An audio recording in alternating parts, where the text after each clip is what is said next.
Should we fear the Reaper? I'm Jeffrey Daugherty. This is the New Cosmic Knowledge channel. We're here to bring you some insight, get you to think about some things you wouldn't think about, and hopefully get you to do some things and take some action that you might not otherwise take if you weren't tuned in to this episode of Broadcast Excellence. Hey there, WM. We hear a lot about the Reaper. I mean, the Reaper is ubiquitous. That means it's everywhere within Western culture, and actually it is ubiquitous across all of human culture. And I wonder why sometimes this is. There's a lot of people that weigh in on it. There's a lot of people that have opinions. Some people, the anthropological view. Of course, I have an associate's degree in anthropology and geography.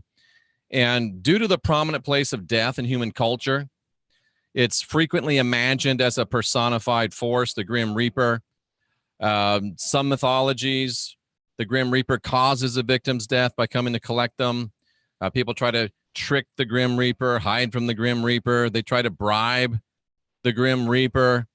And scientific beliefs are more along the line that it's just a psychopomp. And we don't go past words that we don't understand. So let's take a look at what a psychopomp means. A psychopomp literally means a guide of souls. Now, some would think that spirits, angels, or other types of deities that are dispatched to lead people from their death, through their passage from the death here on earth into the afterlife, if you will. Many cultures have had psychopomps. Horses, deers, dogs, whippoorwills, that bird, ravens, crows, owls, sparrows, cuckoos even. When they're seen in as birds are usually seen in, when they're seen as birds are usually seen in huge masses waiting outside the home of the dying. So you can see where a lot of this imagery comes from. And it's interesting that death as a personification does spread across all cultures. And some people look at the Grim Reaper as the person that's coming to take you. And some people look at the Grim Reaper as a person or an entity that is coming to guide you. And it gets pretty bad when you got to put on your glasses to be able to read your own handwriting. They're ubiquitous in fiction. And I wrote down why, but I scribbled something out, so I went over my why. Why are images, and why is imagery of the Grim Reaper ubiquitous within human culture? Those are some great questions. And let's see if we can't provide some great answers. And I think that it's all tied up in the fact that the ultimate goal of this fear and guilt control matrix is to keep us from being divine, keep us from being sovereign, keep us from being free at the time of our death, because really the time of our death is about the only time in this life that most of you will get the chance to exit this reincarnation soul matrix and exercise your divinity and your freedom, because most of you aren't going to do the inner work. Most of you aren't going to go into the dark night of the soul. Most of you aren't going to spend the time because you're too busy watching the singing contest or who is getting voted off the island. That's just the way it is. So most people aren't going to get to that place within life where they can exercise their divinity, their sovereignty, and their freedom. And your only hope is to exercise it when you leave this world. And the only way you can do that is by being divine, being sovereign, being free, and having your mind in a place that when you do leave this life, you understand what's going on and you're able to make choices instead of having the choices made for you. And I think that that is such a radical notion, and that's why I want to work with you on spiritual wills. It's a concept that SANDRA came up with, and I think it's brilliant, and I think it will change the lives of many people. A spiritual will puts into thought and intention exactly what you want to do in the afterlife, where you want to go, who you want to go with, where you want to be. All of that is taken into account in a spiritual will. Let's look at some of the chat room. The angel of death, many people say yes. Jung's archetype of the collective unconscious, that would be the scientific explanation. Jeff, do a show on how antidepressants affect one's spirit. That is a great, great idea. Antidepressants and your spirit. I will do that. That resonates very well with me. Sandra says, I think it's an omen. I'm not quite sure what she means by that. I'm talking about like at the point of death, them coming to collect you. And it's nice to see you in the chat room, sweetheart. Do you think that would relate to the effort to not only anthropomorphize things like death, because it becomes an authority figure over a significant part of our lives? Heathen, breathing, fire, great name. And I think you're hitting the nail right on the head. And I believe it goes along with what I will call the near-death experience deception. I remember back when I was a Pentecostal evangelist, and I had this vision. So I wasn't your normal Pentecostal evangelist even back then. And I had this vision, and it was, going towards the light and feeling happy and feeling joyful and, seeing like Jesus open his arms to me. And right when I almost got there, the devil, the ugly, nasty, Christianized version of the devil jumps out, rawr, and grabs me. He jumps out and he grabs me. And it was just I realized that the near-death experience, the whole going into the light thing, was just a deception. Of course, I wasn't thinking about it in real correct terms, but even back then I understood that it was a deception. And the near-death experiencers, and I'm sorry if you've experienced a near-death experience and I'm stepping on your toes, but I've been doing this almost 40 years, ladies and gentlemen. Spiritual work spanning the entire spectrum from hardcore Pentecostal Christianity now into New Thought, even New Age, open-minded, not so open-minded that my brain's going to fall out, but I've been looking and studying and understanding, and I think that I have a somewhat unique perspective on this.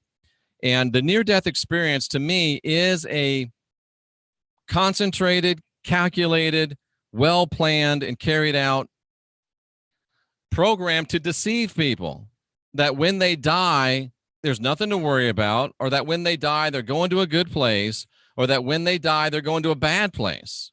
But if you notice in near-death experiences, almost all of them are, I died and went to hell. Well, did you choose to go to hell? I died and I went to heaven. Well, did you choose to go to heaven? I don't care where you choose to go after you die. That's between you, your higher self, and your concept of deity. What I do care is that you have the ability to make a choice, and that a choice is not made for you.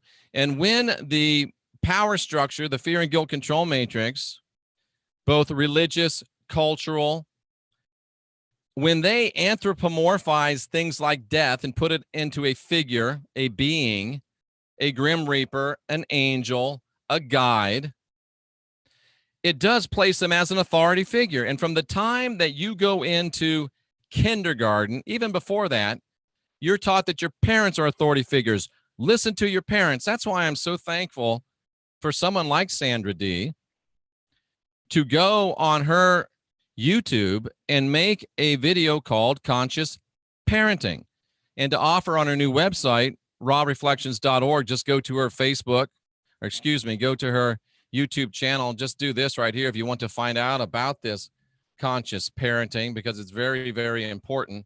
And I'll just show you how to get to her website and understand how you can get in touch with her. So all you have to do is go to her YouTube channel. And when you go there, you might as well subscribe, and then just hit this Raw Reflections website, and it's going to take you right to her new website, Raw Reflections. So, and you can get help with conscious parenting. And on her YouTube page, And all you have to do is click right there and you go right to our YouTube page. You can get the conscious parenting video. Very, very powerful stuff. It'll change the world in a single generation if we would listen to it and watch it and apply it. So yes, it creates an authority figure. And most of the time you've got this unquestionable authority figure in mom and dad. I don't think it should be that way. You know, ultimately, mom and dad had the final say, but we have to give our children more sovereignty within their growing up. And it could be as simple as something like this. And I don't mean to preach Sandra's message, but if, Sandra has a daughter, I'm not her father. I don't want to be her father. She has a father, but I'm in a position now to be a friend and have some influence, or at least be some help to Sandra in raising her daughter. I don't make parenting decisions. It's not that kind of a thing. But I watch, and Sandra will say to her daughter, Sophia, that's your toy. You can do what you want with it, but if you break it, it's broken and you're not getting another one. It's yours. You can do what you want with it. She's empowering the girl.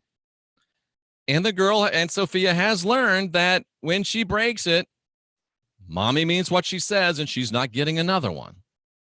So it allows her, instead of saying, no, let me take that. Let me keep you from breaking it. Let me take away your piece of sovereignty. Let me take away this ability for you to learn lessons about life, and let me take it away from you and instead dictate to you. This is part of conscious parenting. This is part of empowering our children, giving them choices. Here's your dinner. If you eat it, A happens. If you don't eat it, B happens. It's your dinner. You get to choose. Oh, but kids are supposed to do what they're told and be seen and not heard. And yeah. Take it from a guy that raised 3 kids and didn't do a great job of it. That's foolish. Well, kids should be spanked. Only a coward spanks a child. I said it.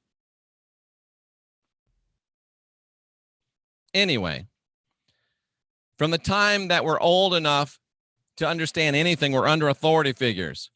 Parents, teachers, clergymen, politicians, policemen, and women.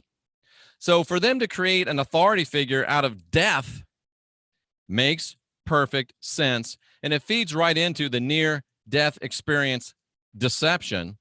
And really what it's doing, it's just another piece of mind manipulation from the psychopaths, the sociopaths, and the narcissists, the old money intelligentsia elite, the silver spooners with no brass in their boxers that run this world like they think it's theirs, and they've never really accomplished anything on their own.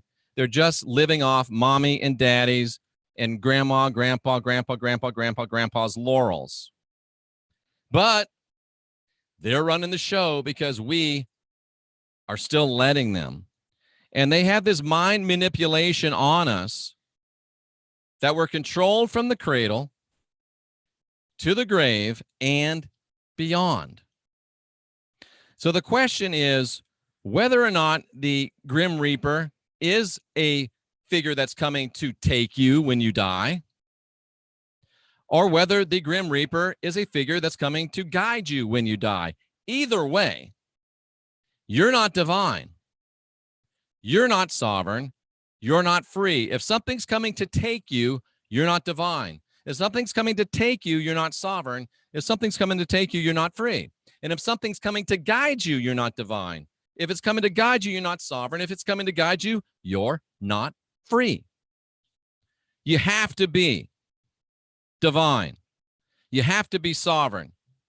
You have to be free. You have to be at the place where you can guide your own spirit even after this life is over. And for some of you, this is going to be your only chance, and maybe your last chance, because how many times have you had a chance? How many incarnations have you gone through and refused to learn? I'm not saying it's your last one, but I'm not saying that it isn't. So it behooves you to do some work. It's an inside job, as Sandra says. Unindoctrinate yourself. It's an inside job. Because if there is a Grim Reaper and he comes to take you, if you're not divine, if you're not sovereign, and you're not free, he's going to get you. If there is a guide that wants to come and guide you to a place that they want you to go, but not necessarily a place that you want to go, if you're not divine and you're not sovereign and you're not free, they're going to get you. Do you feel more so that there may be some sort of originator, whether a force or being or beings that the Reaper concept is based on? I think it's what I'm talking about and what I just said. The original conception of the times, the main struggle for me is emotional burnout, which turns into negativity, resentment, sorrow, and despair. Heathen Breathin', listen to the show that I just did with Sovereign Key. She talked about this emotional burnout. She talked about the negativity, the resentment, the sorrow, the despair, and some of the reasons that is being caused. Go listen to it, watch it. It's well worth the hour of your time. Chris Ross doesn't believe the reincarnation theory. I'm with Wayne on this. That's all right. You and Wayne both have the right to be wrong. There's no doubt that we've been reincarnated, that we were on a wheel of reincarnation, and until we, realize it and decide to get off of it, we'll still be on it. And we're trying to teach you how to get off of that wheel. So, hello, G. Mason. I really believe that there is a Grim Reaper. The Grim Reaper's real because there are spirits out there that will meet you at the time of death and try to intimidate you into saying that they're going to take you captive and take you where you want to be, where they want you to be, not you. They're going to take you where they want you to be. There are spirits that do that. And there are these guide spirits that will come to you and try to tell you that they're helping you and they're going to take you to where you're meant to be. Don't go with the Grim Reaper. Don't let them take you. And don't go with the guide. Don't let them lead you. Be your own guru in death. Guide your own spirit in death. Master your own ascension in death. Be divine. Be sovereign. Be free. And I'm telling you, ladies and gentlemen, get with Sandra and I and get yourself started in the spiritual will process. We're ready to start working that process with people. And this will guarantee your divinity, your sovereignty, your freedom at the most crucial time of your spiritual transition, at least in this incarnation. The Grim Reaper. The Grim Reaper is someone coming to take you. The Grim Reaper is a psychopomp coming to guide you. The Grim Reaper is a deception. The Grim Reaper is a lie, but it is ubiquitous, and so many people believe it that there's probably even thought forms out there, tulpe, that's the plural, that do act as Grim Reapers, do act as psychopomps. So my advice to you is be divine, be sovereign, be free at your death, and don't listen to anybody. I don't care if it looks like your grandma. I don't care if it looks like Jesus.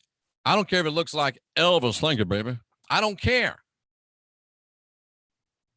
Be divine, be sovereign, be free. Go where you want to go. Do what you want to do. Don't be... It's been said that a blue being guides you back into the reincarnation box after death. I've not heard that. Get that con out of my face. Reaper. Guide. No, thank you. I'm divine. I'm sovereign. I'm free. I decide where I'm going to go. Not any other entity. And I've put it down in a spiritual will. And I think at least tomorrow, maybe tonight, I'll go through writing a spiritual will with you. I've heard of Hat Man, but I've never heard of Hat Man in relation to guiding you after death. Who would follow Hat Man after death? So there you go, ladies and gentlemen. Should we fear the Reaper? I don't think we should fear the Reaper, but we should be aware of the Reaper, and we should make sure that we punch that Reaper right, shoot him right in the face. What did Curly Bill say? If I saw that old devil, I'd shoot him right in the... He said a bad word. And that's really the way to think about it. I'm Jeffrey Daugherty. This is the New Cosmic Knowledge. Be divine, be sovereign, be free in your life. And more importantly, perhaps, be divine, be sovereign, be free. You saw Hat Man awake at 14. Absolutely. I don't think he's a reaper, but yeah. Crawfish, that old devil. Exactly. All right, ladies and gentlemen. Maybe tonight for some more broadcast excellence, but certainly tomorrow we're going to talk about, I'll go you through, I'll actually sit down and write out my spiritual will for you on the screen so you can get an idea of how to do it. I think I'll do that. Not certain, but I think we'll do that. And until then, I'm Jeffrey Daugherty. This is the New Cosmic Knowledge channel. I'm reminding you, you're divine, you're sovereign, you're free, or please get there. And you get there by asking questions. You get there by questioning answers. And at the end of the day, the bottom line, however you want to put it, it all comes down to you unindoctrinating yourself.